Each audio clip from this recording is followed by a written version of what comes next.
गांव के ये बच्चे हर वक्त खेल कूद और शरारतों में मसरूफ रहते थे।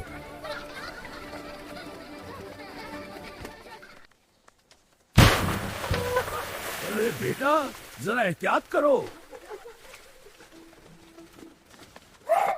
अल्लाह अल्लाह।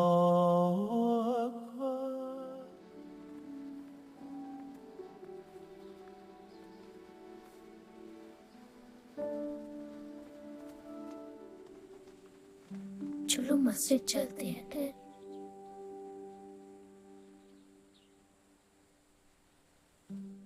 इस्लाम मोहब्बत और अदब सिखाता है।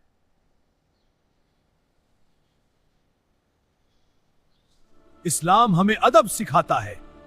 छोटों को चाहिए कि वो बड़ों का एहतराम करें और बड़ों को चाहिए कि बच्चों से मोहब्बत करें। यतीमों, गरीबों, मोहताजों और बेवाओं की मदद करो।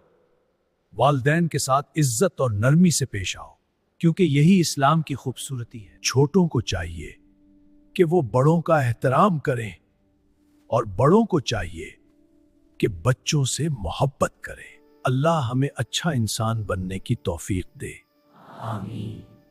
इस्लाम मोहब्बत, अदब और रहम सिखाता है।